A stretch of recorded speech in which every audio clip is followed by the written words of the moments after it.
حسبي ربي جل الله ما في قلبي غير الله نور محمد صلى الله لا إله إلا الله حسبي ربي جل الله ما في قلبي غير الله نور محمد صلى الله. السلام علیکم ورحمۃ اللہ وبرکاتہ. الحمد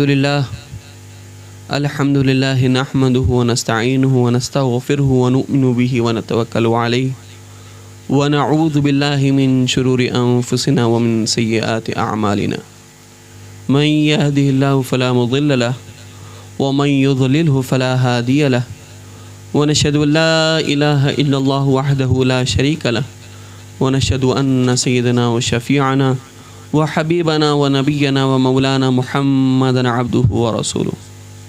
أما بعد فأعوذ بالله من الشيطان الرجيم. بسم الله الرحمن الرحيم.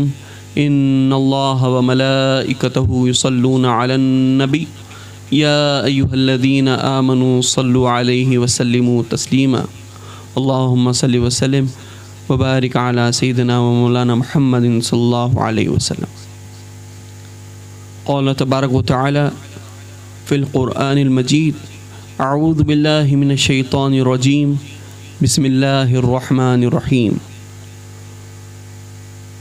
واصبر لحكم ربك ولا تطع منهم آثما أو كفورا.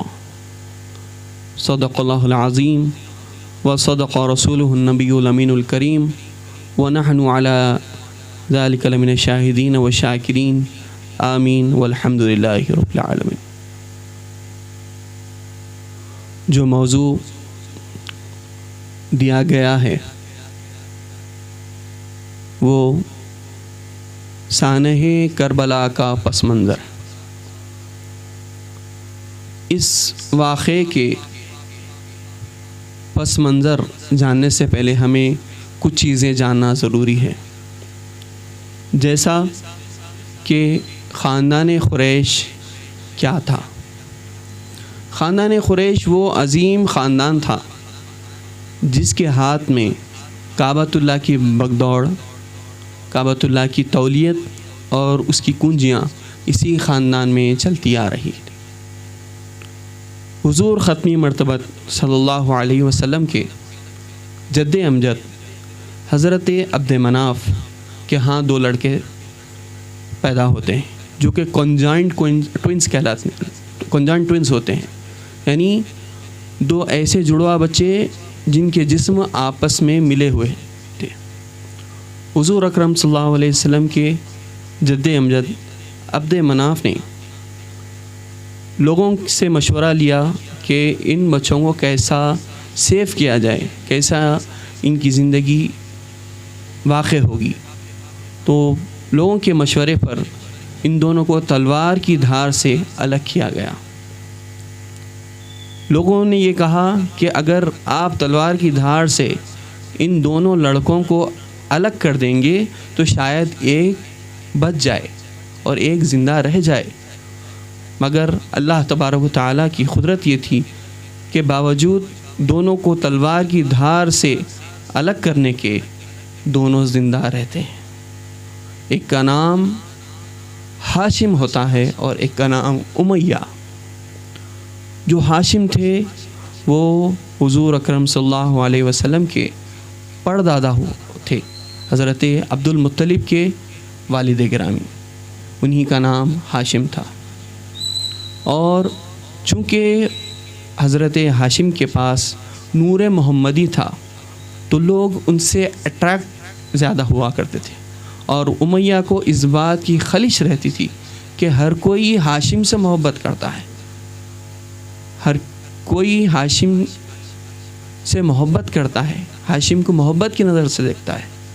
چنانچہ یہ ہوا کہ جب حضرت عبد مناف کا انتقال ہوتا ہے تو حضرت ہاشم کے پاس تولیت کعبہ یعنی کعبہ کی کنجیاں حضرت ہاشم کے پاس آ جاتی ہیں اور امیہ اس نعمت سے محروم رہ جاتے.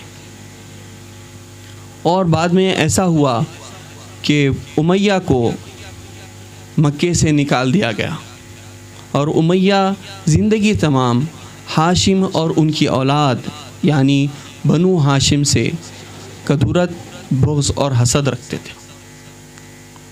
تو یہ ہاشم اور امیہ یہ دو بھائی تھے، اور انہی کی اولاد کو بنو ہاشم اور بنو امیہ کہا جاتا ہے. اب طرفہ تماشا یہ ہوا، پہلے تو تولیت کعبہ بنو ہاشم میں آئی، اور حضور ختمی مرتبہ صلی اللہ علیہ وسلم بھی بنو ہاشم میں تولد ہوتے ہیں، اسی گھرانے میں پیدا ہوتے ہیں. تو یہ جو خاندانی خصومت تھی بنو امیہ کے دلوں میں، جو عداوت اور بغض و کینہ تھا بنو ہاشم سے، یہ دو بالا ہوتی ہے، یعنی یہ اور بڑھ جاتی ہے. بنو ہاشم سے کدورت، بنو ہاشم سے بغض بنو امیہ کے دلوں میں اور بڑھ جاتی ہے جب حضور اکرم صلی اللہ علیہ وسلم اپنی نبوت کا اعلان کرتے ہیں.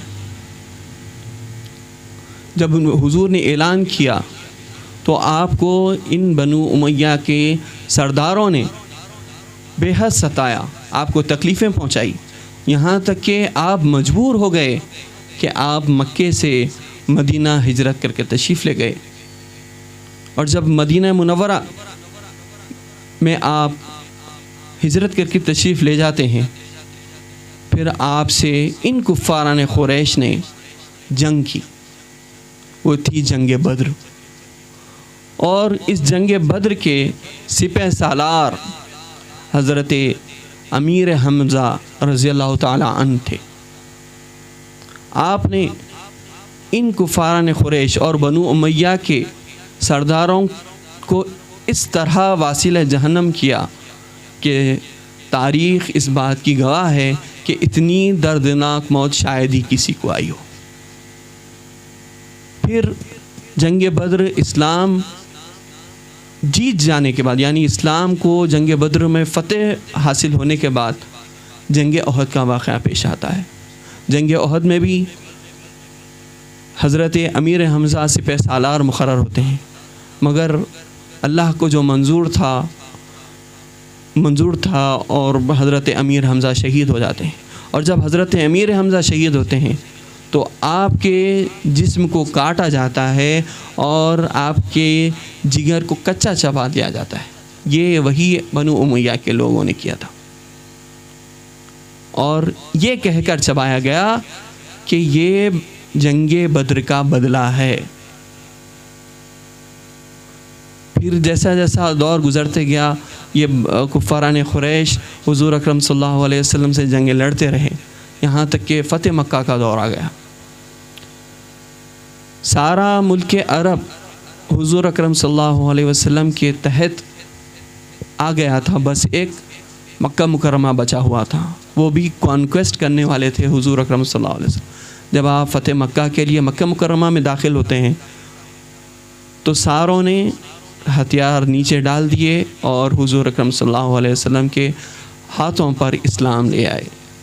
حضور نے ان کا اسلام تو قبول کر لیا، مگر ان کو سامنے آنے سے منع کر دیا. تو یہ فتح مکہ میں یہ لوگ اسلام لے آئے، اور حضور اکرم صلی اللہ علیہ وسلم نے ان کا اسلام تو قبول کر لیا، مگر انہیں سامنے آنے سے منع کر دیا. پھر حضور اکرم صلی اللہ علیہ وسلم کا اس دنیا سے پردہ فرمائی ہوتی ہے، وصال ہوتا ہے. جیسا ہی حضور کا وصال ہوتا ہے، ہر ایک قبیلہ اپنے لیے ایک سردار چن لیتا ہے، اپنے لیے ایک خلیفہ چن لیتا ہے، اور ہر قبیلہ اپنے ہی قبیلے والے کا ایک سردار کو خلیفۃ المسلمین بنانے کے لیے کوشش کرتا ہے اور اعلان کرتا ہے. حضرت سیدنا عمر فاروق رضی اللہ تعالیٰ عنہ نے یہ بات بھانپ لی تھی کہ ہر کوئی اپنے اپنے قبیلے سے ایک خلیفہ چن رہا ہے. تو حضرت عمر نے حضرت ابو بکر صدیق کی بارگاہ میں حاضر ہوئے اور کہنے لگے کہ ابو بکر آپ خلافت کا اعلان کر دیں، میں آپ کے ہاتھ پر بیعت کرتا ہوں. تو اس وقت تو حضور اکرم صلی اللہ علیہ وسلم کا وصال ہوا تھا، ابھی تدفین کا مرحلہ بھی پار نہیں ہوا تھا، ابھی حضور اکرم صلی اللہ علیہ وسلم کی معیت، حضور اکرم صلی اللہ علیہ وسلم کی میت حجرہ عائشہ میں رکھی ہوئی تھی۔ تب حضرت ابوبکر صدیق نے حضرت عمر کو ڈانٹا، کیا بات کر رہے ہو، ابھی یہ سب باتیں سوچنے کا نہیں ہے، مگر حضرت عمر کی دور اندیشی تھی۔ آپ نے فرمایا نہیں صدیق اکبر، آپ کو چاہیے کہ آپ خلافت کا اعلان کریں، اگر آپ خلافت کا اعلان نہ کریں گے تو ایک دوسرے سے قبیلے لڑ لیں گے اور یہاں سے فتنہ و فساد شروع ہو جائے گا۔ تو حضرت ابوبکر صدیق سارے صحابہ کے مشورے سے اور آپ کے جبر سے خلیفہ منتخب ہوتے ہیں۔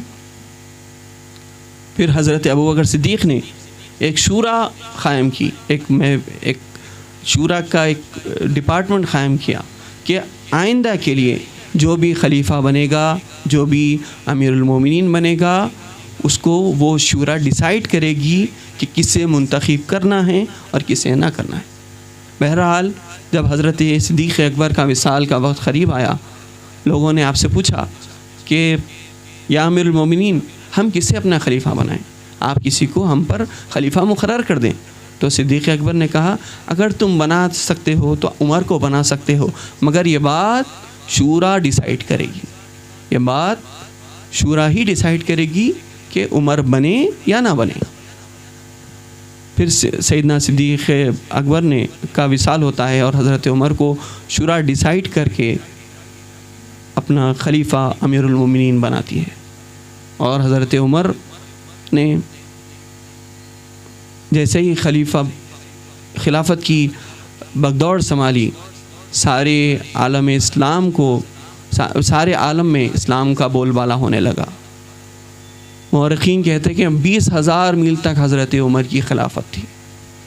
پھر حضرت عمر نے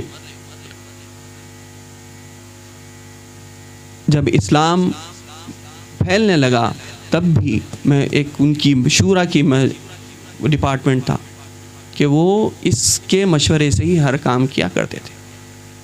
پھر حضرت عمر شہید ہوئے، پھر اسی شورا نے حضرت عثمان کو اپنا خلیفہ چنا۔ پھر حضرت عثمان نے بھی کافی سلطنتوں کو تباہ و برباد کیا اور اسلام کا بول بالا ہر طرف ہوتا گیا۔